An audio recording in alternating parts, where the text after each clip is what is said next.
sendrasendra ny antsika roa fa fitiavana marina tena avy anatiny fo miara-mandidy sy manapaka antsika roa anjara tola tehezako amy fiainako anao eto amy tany sy ny firenena maro hangarahara ny fiarantsika roa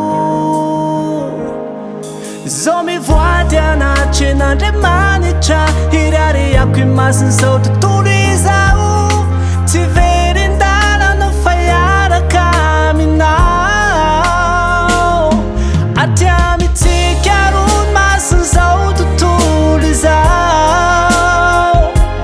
satria voafetsika roa le hoe fitiavana aty amintsika roa masiny zao tontolo izao satria voafetsika roa le hoe tsy saraka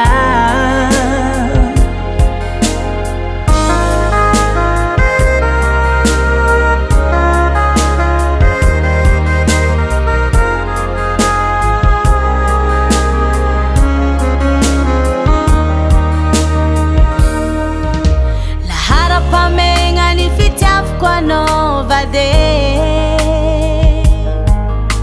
laharapamena raha ny mombamomba anao abiabiaby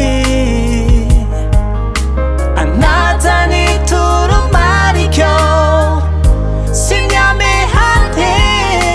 na ara-panjakana io na ara-baiboly tena voatiko anaty en'Andriamanitra hirariako imasiny zao tontolo izao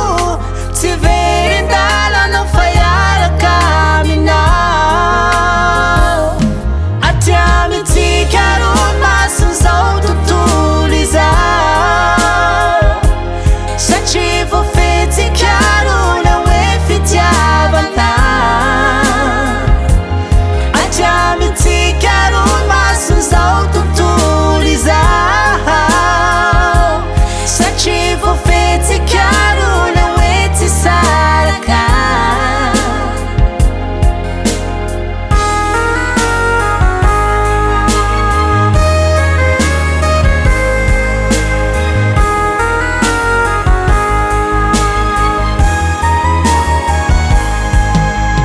voafeno tokantranotsika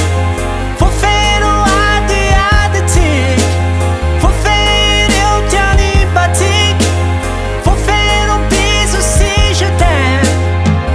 tsisy nampirafy mazava be raha ho voafeno le fitiavantsika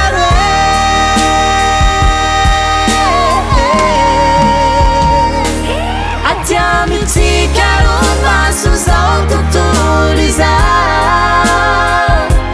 satria voafetsika roa le hoe fitiavana